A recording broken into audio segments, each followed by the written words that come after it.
I thought I had found the love of my life, but what I really found was the distorted reflection of who I had become, out of fear of not being loved. My name is Hana, and this is the story of how I completely lost myself trying to be enough for someone, and how that pain taught me that I was always enough on my own. This is the story of how I was publicly humiliated, doubted, and abandoned at my most vulnerable moment, and how I rose from those ashes to become the woman I was always meant to be.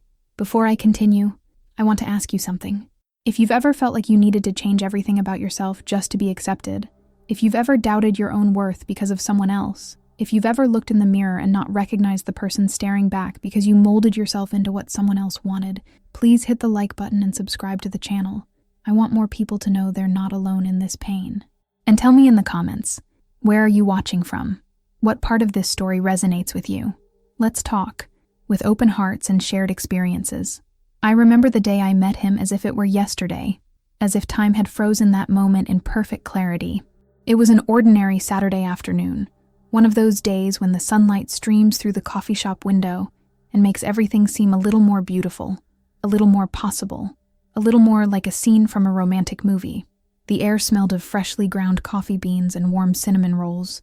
There was soft jazz playing in the background, the kind that makes you feel sophisticated just by listening to it. I was there with a book I was pretending to read, actually just watching people pass by on the sidewalk outside, imagining their stories, their lives, their loves. I had always been a dreamer, someone who saw romance in the mundane, who believed in serendipity and fate and all those things practical people roll their eyes at. My friends used to tease me about it, saying I lived in a fantasy world, that real life wasn't like the movies, but I couldn't help it. I wanted to believe in magic, in destiny, in the idea that somewhere out there was someone who would see me, really see me, and love what they found. And then he walked in. It wasn't love at first sight, not the way movies show it with dramatic music and slow motion and the world fading away. It was something more subtle, perhaps more dangerous. It was the way he smiled when our eyes met across the crowded coffee shop. A gentle smile, the kind that makes you feel seen, chosen among all the people in the world. It was warm and inviting, and made my heart skip a beat in that cliché way I had always read about but never experienced. He asked permission to sit in the empty chair next to mine, even though there were other empty tables available. "Do you mind if I sit here?" he asked, his voice smooth and friendly. All the other tables seemed to wobble, and I really need a steady surface for my laptop. I laughed, moved my bag from the chair, and said yes without imagining I was saying yes to a journey that would take me to the darkest places within myself, before eventually leading me back to the light. The first conversations were light as feathers, easy as breathing. We talked about books, and I was delighted to find he had read some of my favorites. We talked about music that made us cry, and he admitted without shame that he had sobbed during a particular movie soundtrack. We talked about that strange feeling of living in a big city and still feeling profoundly lonely, like being surrounded by millions of people but not truly connecting with any of them. He seemed to understand me in a way no one ever had. When I spoke, he listened, really listened, not just waiting for his turn to talk. He asked follow-up questions that showed he was paying attention. He laughed at my jokes, even the bad ones. He made me feel interesting, intelligent, worth his time and attention. Or perhaps, and I only realized this much later, he knew exactly what to say to make a lonely woman feel finally complete. Perhaps he had practice, had done this before, had perfected the art of making someone feel special. But in that moment, in that sun-drenched coffee shop, with the smell of cinnamon in the air, I believed every word, every smile, every moment. We exchanged numbers before parting that day. He asked for mine first, which made me feel chosen, wanted. "I'd really like to continue this conversation," he said. "Maybe over dinner sometime?" I floated home that evening, my feet barely touching the ground. I felt alive in a way I hadn't in months, maybe years. There was a lightness in my chest, a hope that maybe, just maybe, this was the beginning of something beautiful. In the following days, the messages started. Good morning texts with sun emojis arrived before my alarm even went off, making me smile before I was fully awake.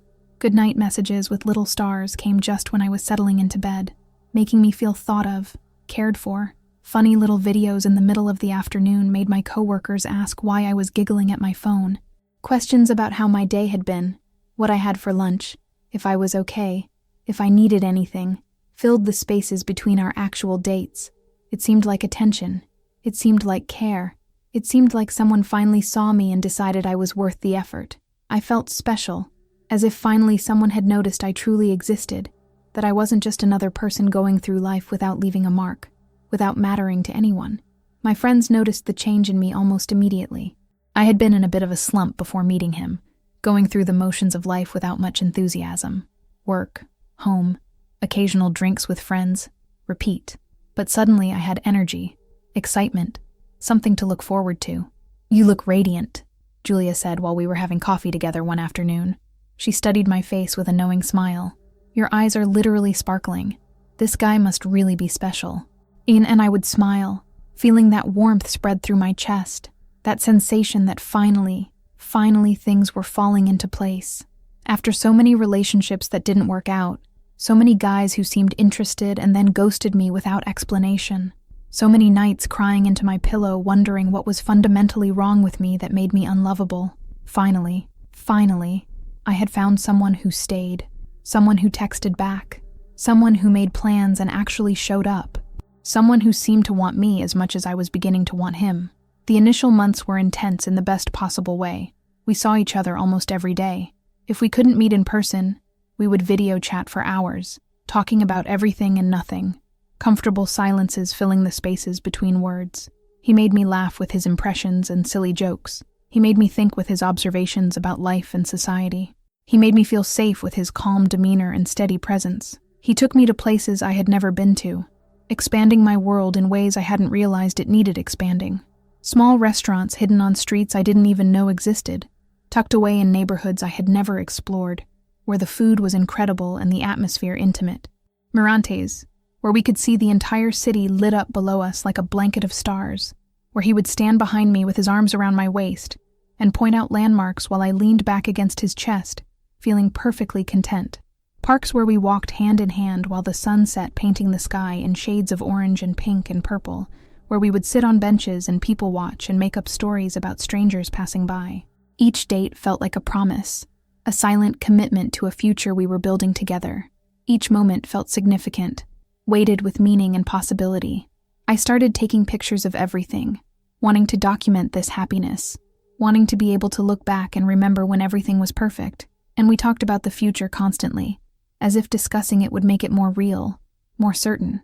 We talked about the apartment we wanted to rent together.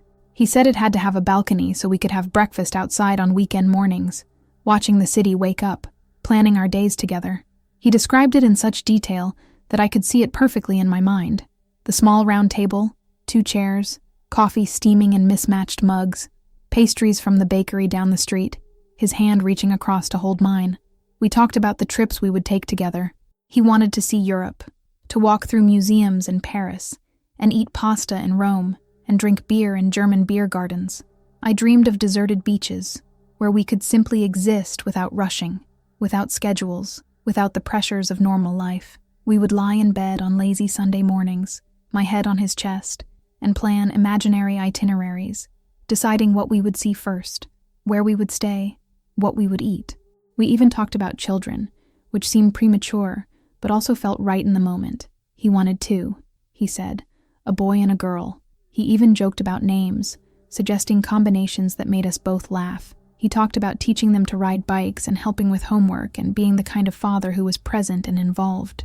I imagined myself pregnant, imagined him with his hand on my growing belly, imagined us as parents working together to raise tiny humans who would be the best of both of us.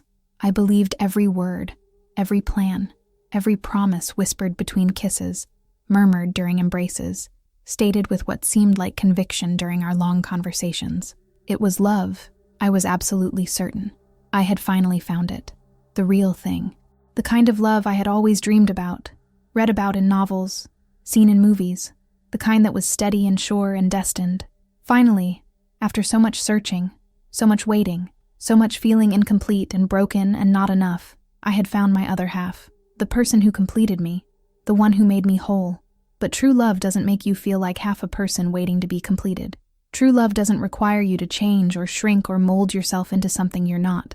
True love meets you where you are, celebrates who you are, encourages you to become more fully yourself, not less. And I didn't know that yet. I didn't understand that what I was feeling wasn't the security of real love, but the desperate relief of finally being chosen. I didn't realize I was confusing attention with affection, possession with devotion, control with care. I was about to learn the difference in the most painful way possible. The changes began so slowly that I didn't even notice at first.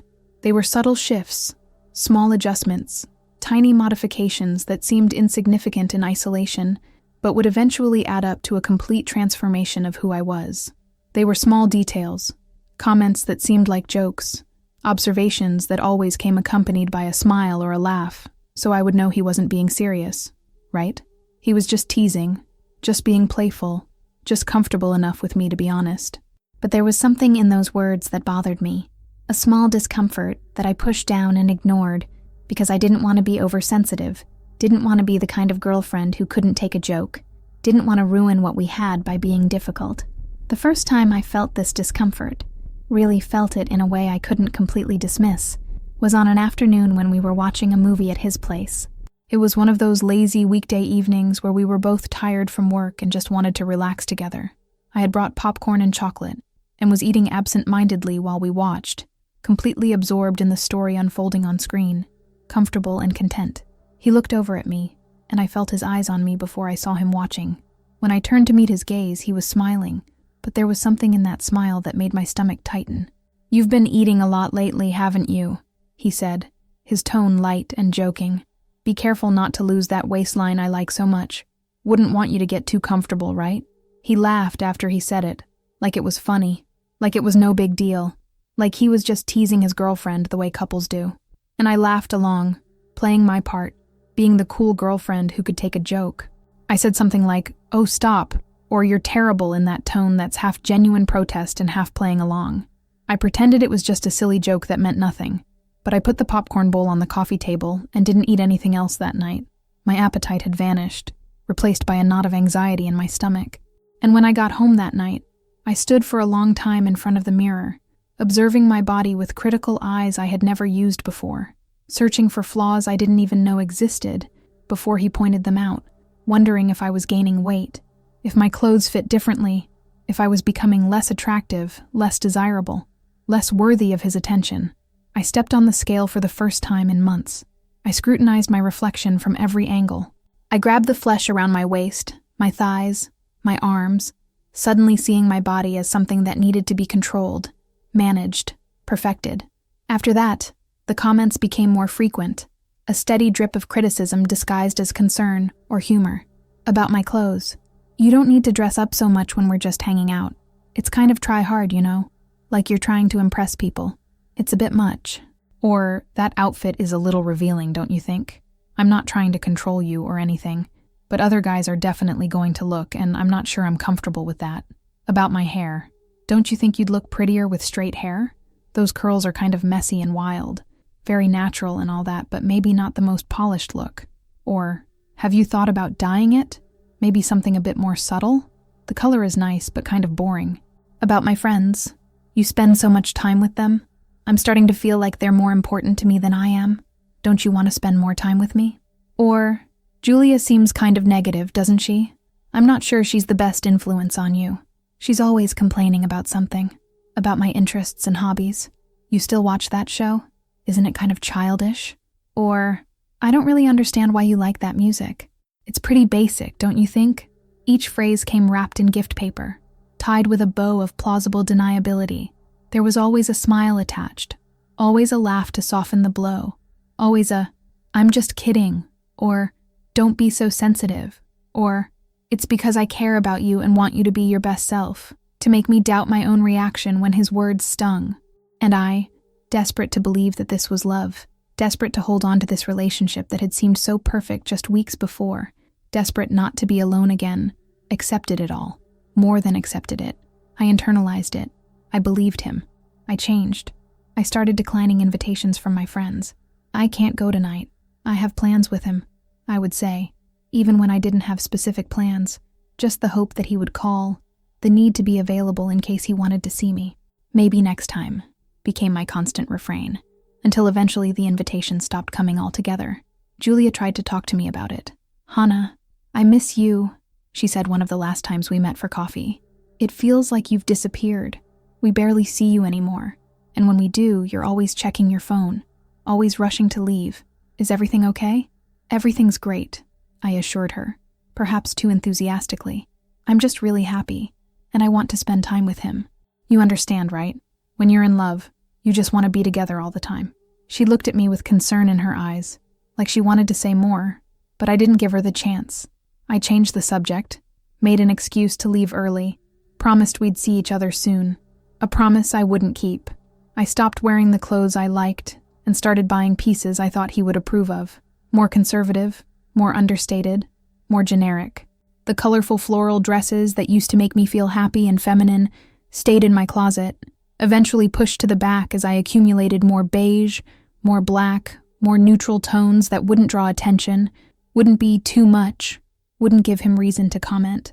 I made an appointment for a keratin treatment, even though I loved my natural curls, even though they were part of my identity, part of what made me feel like myself. I sat in the salon chair for hours, breathing in the harsh chemical smell, feeling the heat of the flat iron eliminating each curl, straightening each strand into submission. When I saw the result, I barely recognized myself. My hair hung limp and straight, shiny but lifeless, perfect, but not mine. But he loved it. "See?" he said when he saw me. "I told you it would look better. You look so much more sophisticated now." I started counting calories, tracking every bite, feeling guilty about every indulgence. I downloaded apps on my phone to log my food, to calculate macros, to tell me if I was eating too much, too little, the right things, the wrong things. I weighed myself every morning, watching the numbers obsessively, my mood for the entire day dependent on whether that number went up or down. Food stopped being about nourishment or pleasure and became about control, about maintaining my body in a state he would find acceptable. I felt guilty when I was hungry. I felt proud when I successfully skipped meals. I felt anxious at restaurants, scanning menus for the safest options, the ones with the fewest calories, the ones that wouldn't make me gain weight, wouldn't make me less attractive in his eyes.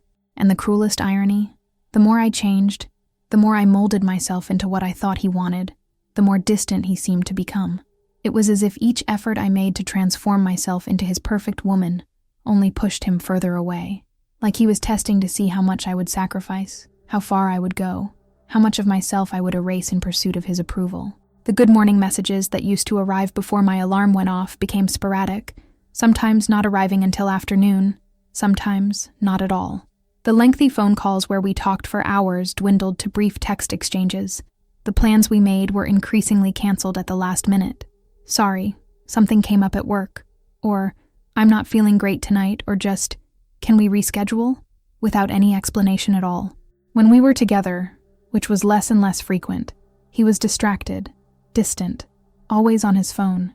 He would be scrolling through social media while I was talking to him, looking up occasionally to say, "Uh-huh," or "That's cool," without really listening.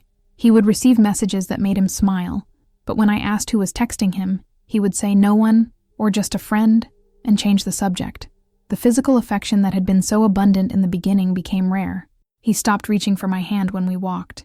He stopped putting his arm around me when we sat together. He kissed me goodbye mechanically, perfunctorily, without passion or warmth. Our intimate moments became less frequent, and when they did happen, they felt transactional somehow, like he was going through the motions rather than connecting with me.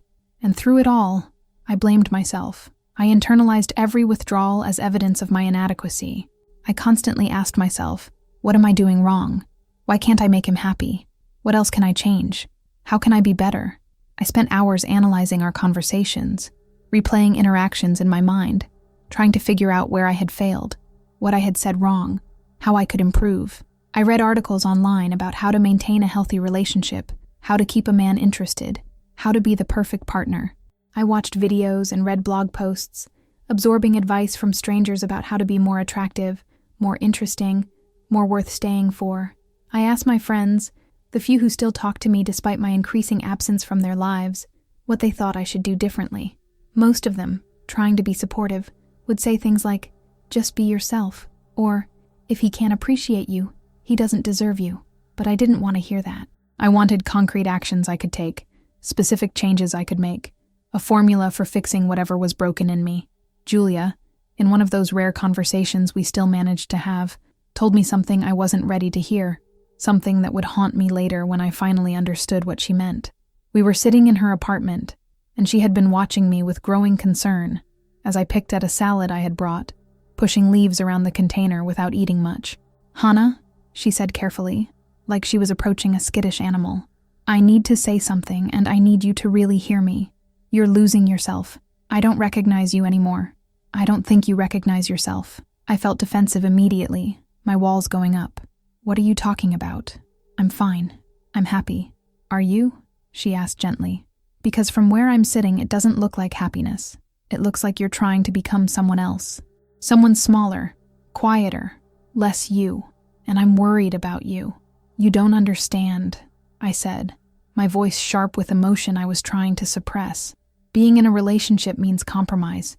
It means making sacrifices. It means caring about what your partner thinks and wants. You'd do the same thing if you were in love." "Would I?" she asked, and her eyes were sad. "Hana, where's that girl who used to dance in the rain? Who wore those bright, colorful floral dresses that made everyone smile? Who laughed so loudly in restaurants that other people would turn to look? Who had opinions and expressed them without apologizing? Who took up space in the world without feeling like she needed permission? What happened to her?" I felt tears pricking at the corners of my eyes, emotion rising in my throat that I couldn't quite name. "Anger, sadness, recognition. She grew up," I said quietly. "She learned how to be in a mature relationship." Julia looked at me for a long moment, and I could see she wanted to say more, wanted to shake me, wanted to make me see what she was seeing. But instead, she just sighed and said, "I love you, Hana, and I'm here whenever you need me. But I really hope you figure this out before you completely disappear." I left her apartment angry at her for not understanding, for not supporting me, for questioning my relationship when she should have been happy for me. I defended him to her, defended the relationship, defended all the changes I had made. I told myself she was just jealous, or judgmental, or didn't understand what real love looked like. But that night, lying alone in my bed, staring at the ceiling in the darkness, her words echoed in my mind. "Where's that girl?" I wanted to answer her, to defend myself, to explain, but I couldn't, because deep down, in a place I wasn't quite ready to acknowledge, I didn't know where that girl had gone either. The nights became increasingly difficult. I would lie in bed unable to sleep, my mind racing with anxious thoughts, playing out worst-case scenarios. I would stare at my phone in the darkness, watching the screen for a message notification that sometimes came and sometimes didn't. When it didn't come, I would create elaborate excuses in my mind to explain his absence. He must be exhausted from work. He must be dealing with family issues. He must need space to himself. Men need space. That's normal. That's healthy. I shouldn't be so needy. I shouldn't need constant reassurance. But I never allowed myself to consider the possibility that scared me most, the thought that lurked in the darkest corners of my mind. What if he simply doesn't care that much? What if I matter to him far less than he matters to me? What if this relationship I'm desperately trying to preserve is already over in his mind? I started experiencing anxiety in a way I never had before, a constant tightness in my chest that wouldn't go away, like someone was sitting on my ribcage, making it hard to breathe deeply. A knot in my stomach that was always there, whether I was eating or not, whether I was thinking about him or trying to distract myself with work or TV or anything else. I checked my phone compulsively, every few minutes, multiple times per hour, dozens of times per day. I would be in the middle of a work meeting and feel the urge to look at my phone, just to check if he had messaged, if he had called, if he had thought of me. I would wake up in the middle of the night and reach for my phone before I was fully conscious, checking notifications with bleary eyes in the darkness. I analyzed every word of his messages with the intensity of a literature scholar examining ancient texts.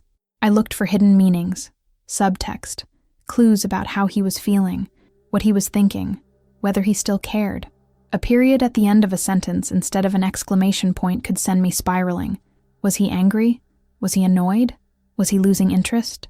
I lost sleep imagining scenarios where everything fell apart, where he finally admitted he didn't love me anymore, where he told me he had met someone else, where he said the words I feared most. "I just don't feel the same way about you that you feel about me." I would play these scenarios in my mind like horror movies, my heart racing, my palms sweating, tears sliding down my face in the darkness. And through it all, The worst part wasn't his pulling away or his criticism or his distance. The worst part was what I had started to believe about myself. I had begun to internalize the message he was sending, whether he meant to send it or not. I wasn't good enough as I was. I needed to be fixed, improved, modified.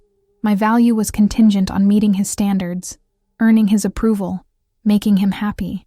I had started to believe that if he left me, it would be because I had failed, not because he was treating me poorly, not because the relationship was unhealthy, not because he was emotionally unavailable or manipulative or simply not the right person for me, but because I, fundamentally, wasn't enough. I wasn't pretty enough, despite all my efforts with diet and appearance.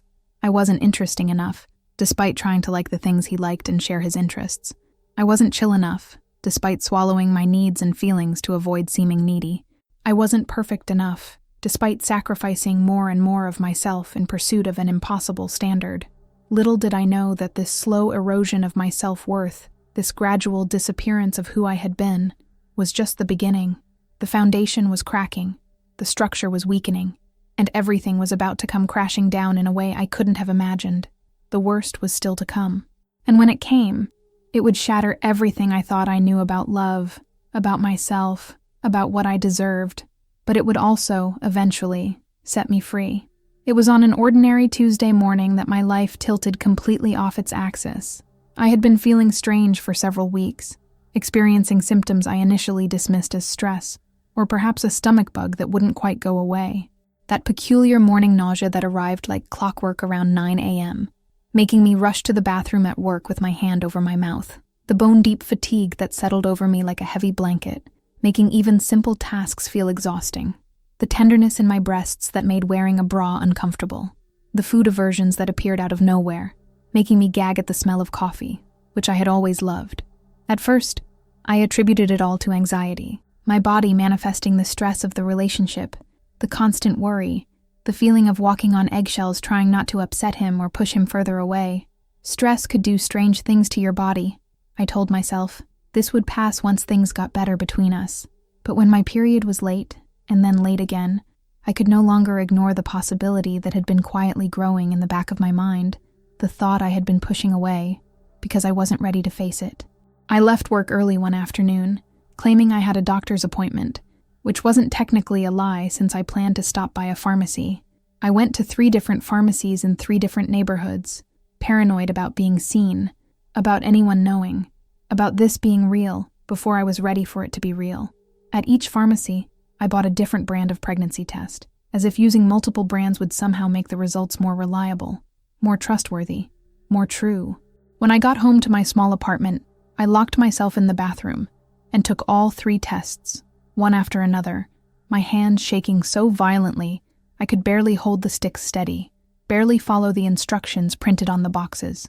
I set timers on my phone for each one, and then I sat on the cold tile floor, my back against the bathtub, my knees pulled up to my chest, waiting.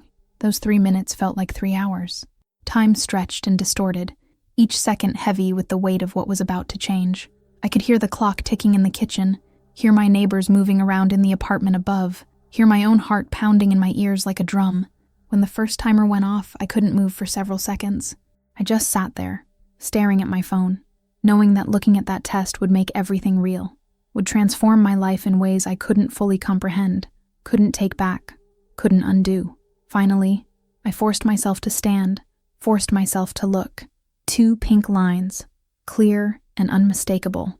I took a shaky breath and waited for the second timer. 2 more minutes that felt like an eternity. When it went off, I looked again. 2 pink lines. The third timer. My last hope that maybe this was a mistake, a false positive, a manufacturing error. 2 pink lines. Pregnant.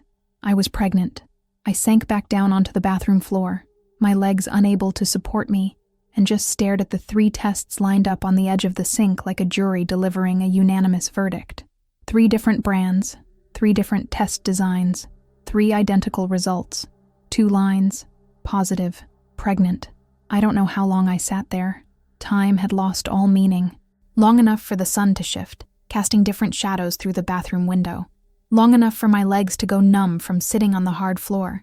Long enough for the shock to give way to a tsunami of emotions. Fear, confusion, wonder, terror, joy, desperation.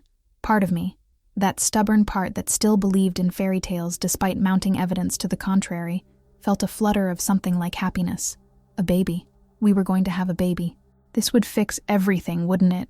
This would bring us back together. He would step up, become the man I knew he could be, the man I had fallen in love with in that coffee shop months ago. We would be a family.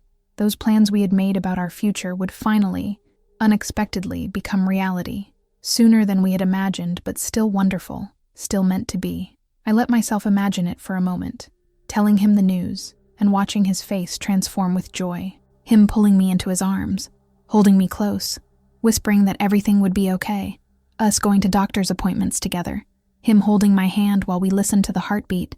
Him with his hand on my growing belly, feeling the baby kick. Us painting a nursery, assembling furniture, arguing playfully about names. Us as parents, tired but happy, working as a team.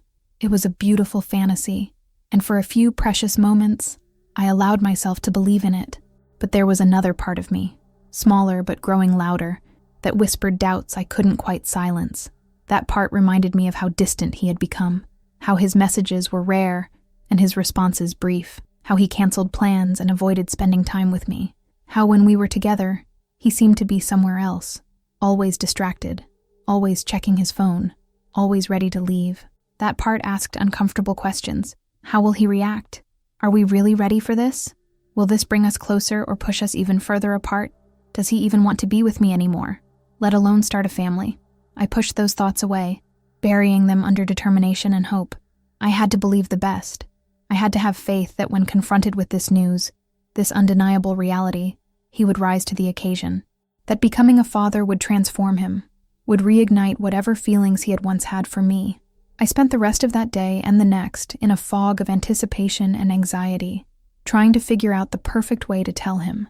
I researched creative pregnancy announcements online, scrolling through Pinterest boards filled with adorable ideas, tiny baby shoes with a note saying, "Coming soon," positive pregnancy tests wrapped like presents, clever wordplay on restaurant menus or movie posters. But all of those felt wrong somehow, too cutesy, too cheerful for the precarious state of our relationship. This wasn't a social media announcement. This was a serious conversation that would determine the entire course of both our lives. I considered writing him a letter, pouring out my feelings and fears and hopes on paper, where I could be eloquent and clear without the pressure of his immediate reaction. I started drafting it several times, but each attempt felt inadequate, unable to capture the enormity of what I needed to say. Maybe I should take him to a nice restaurant, somewhere romantic, somewhere that would remind him of the early days when we couldn't get enough of each other. But that felt manipulative somehow, like I was trying to create an artificial atmosphere to manipulate his response. Or maybe I should just tell him straightforwardly, directly, without any elaborate setup. Just sit him down and say the words, "I'm pregnant." Simple, clear. No games, no manipulation, just the truth. That's what I finally decided to do. When I saw him that evening, my heart was beating so hard, I was certain he could hear it, could see it pounding against my chest. We were at his apartment, sitting on his couch, the TV playing something neither of us was really watching. The air felt thick with everything I needed to say, everything that was about to change. I reached over and took his hands in mine, pulling his attention away from his phone, forcing him to look at me. His palms were warm, and I held on to them like they were anchors keeping me from drifting away. My own palms were embarrassingly sweaty, slick with nervous anxiety. My mouth felt like it was filled with cotton, my tongue thick and clumsy. "I need to tell you something important," I began, my voice barely above a whisper, shaking slightly despite my efforts to sound calm and steady. He looked at me with an expression I couldn't quite read. Was it curiosity? Concern? Annoyance at being interrupted? His face gave nothing away, and that unknown terrified me more than any specific emotion would have. I took a deep breath, gathering courage, knowing that once I said these words, there would be no taking them back. No returning to how things were before. "I'm pregnant." Just like that. 2 words. 8 letters. A complete disruption of everything. The silence that followed was absolutely deafening.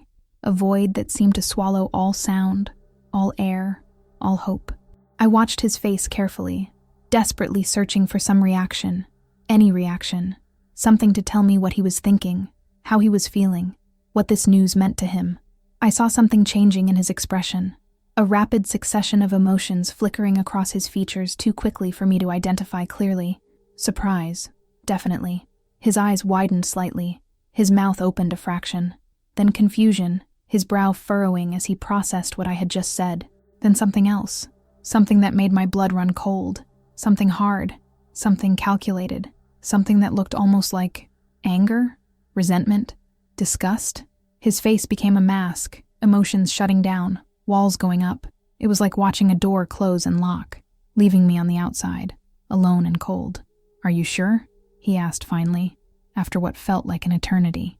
His voice was too controlled, too measured, completely devoid of the warmth I had desperately hoped to hear. It was the voice he might use to discuss a business transaction or confirm an appointment, not the voice of someone who had just found out he was going to be a father. "I took 3 tests," I said, my own voice coming out smaller than I intended, childlike and uncertain. "All of them positive. All 3 brands, I'm sure." Another silence, even heavier than the first. He pulled his hands away from mine, breaking the physical connection between us, and stood up abruptly. He started pacing back and forth across his living room, running his hands through his hair in what might have been distress but looked more like irritation. I stayed frozen on the couch, making myself as small as possible, watching him move, waiting for him to say something, anything. My heart was sinking lower with each second of his silence, each step of his pacing, each moment he didn't look at me, didn't reach for me, didn't say the words I needed to hear. "This can't be happening right now," he finally muttered, more to himself than to me. His voice was tight, strained, like he was barely containing something darker underneath. This can't. "We're going to be okay," I said, trying to inject confidence I didn't feel into my words, trying to reassure both of us. "I know it's unexpected and it's scary, but we'll figure it out together. We always talked about having children eventually, remember? It's just happening sooner than we planned, but it'll be okay. We can do this." He stopped pacing and turned to look at me, and the look in his eyes made me physically recoil. It was cold, so cold, like he was looking at a stranger, or worse, like he was looking at a problem he needed to solve, an obstacle he needed to remove. "When you say, we talked about having children," he said slowly, deliberately, "I was talking theoretically. Someday, far in the future, if things worked out. Not now, not like this. But it's happening," I said, feeling tears starting to burn behind my eyes, my throat tightening with emotion I was struggling to control. "Whether we planned it or not, it's real. We're going to have a baby. We need to think carefully about this," he said, and his tone had shifted to something almost professional, detached, like he was my financial advisor discussing investment options. "We need to consider all our options here. We're not ready for this. I'm not ready for this." "Options?" I repeated, not quite understanding, or perhaps not wanting to understand. "What do you mean, options?" He didn't answer directly, just looked away, unable or unwilling to meet my eyes. "I'm saying we need to think. We need time to process this. This is a huge decision, and we can't just rush into it."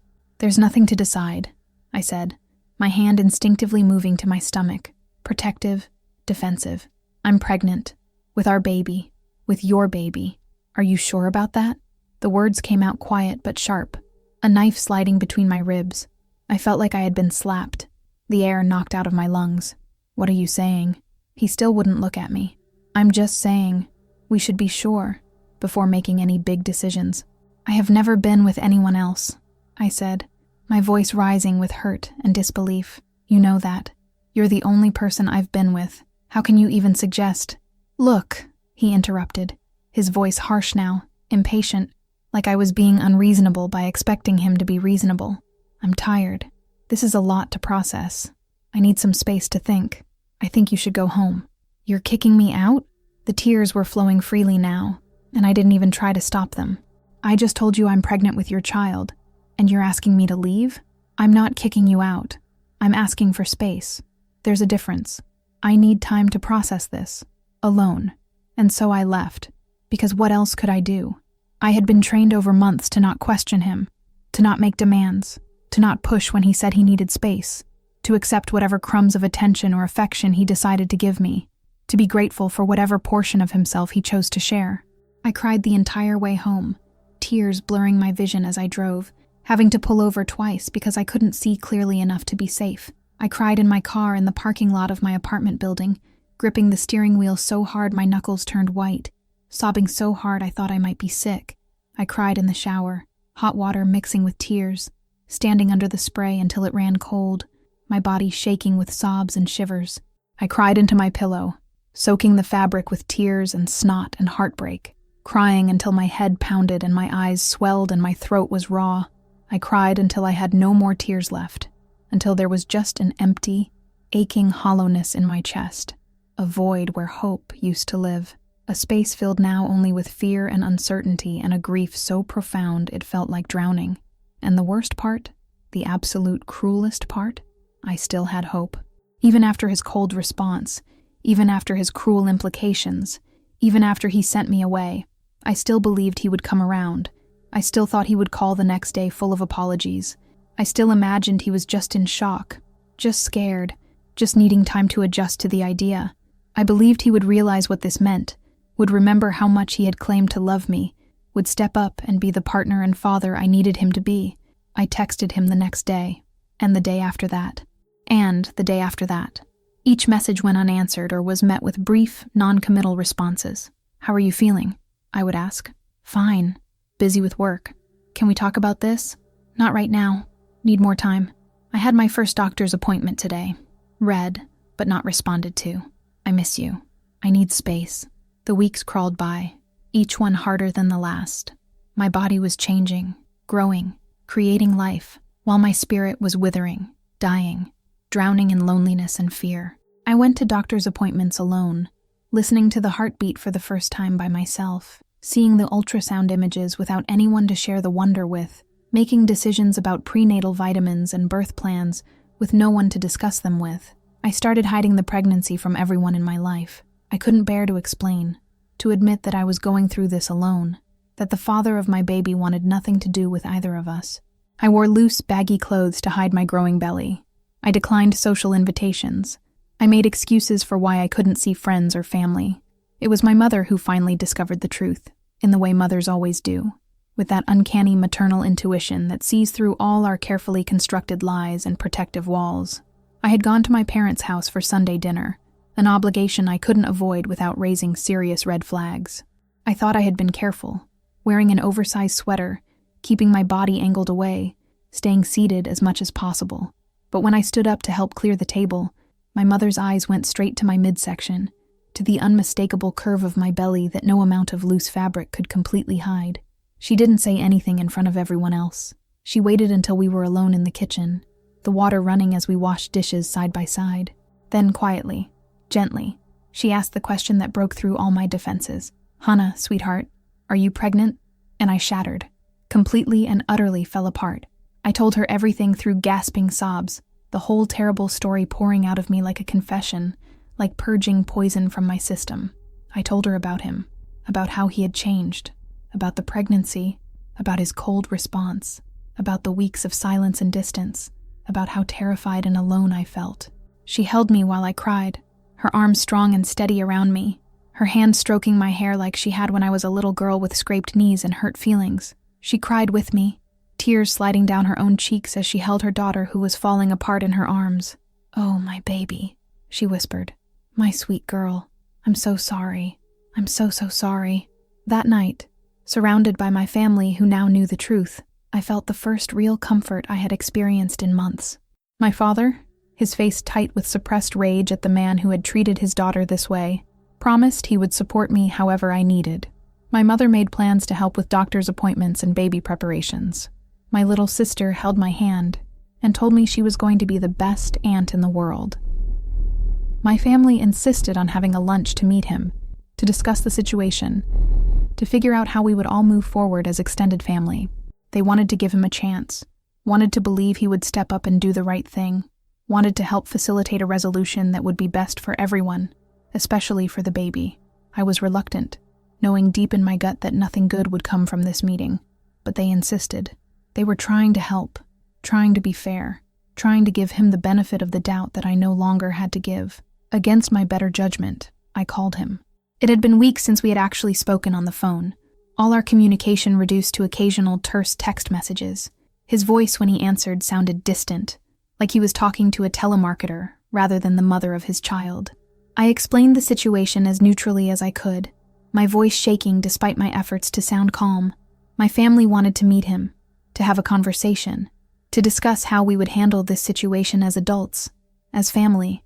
I framed it as gently as possible, tried to make it sound like a casual lunch rather than what it really was. An intervention, a reckoning, a moment of truth. There was a long pause on the other end of the line. I could hear him breathing, could almost hear him thinking, calculating, deciding how to respond. "Fine," he finally said, his tone flat and resigned, like he was agreeing to an unpleasant obligation. "When?" We set a date for the following Sunday, and as I hung up the phone, I felt a sick sense of foreboding settling in my stomach. This was going to end badly. I knew it with a certainty that made my hands shake and my heart race, but I had no idea how badly. I couldn't have imagined, in my worst nightmares, what was about to happen. The humiliation I was about to endure would shatter me completely, but it would also, eventually, set me free.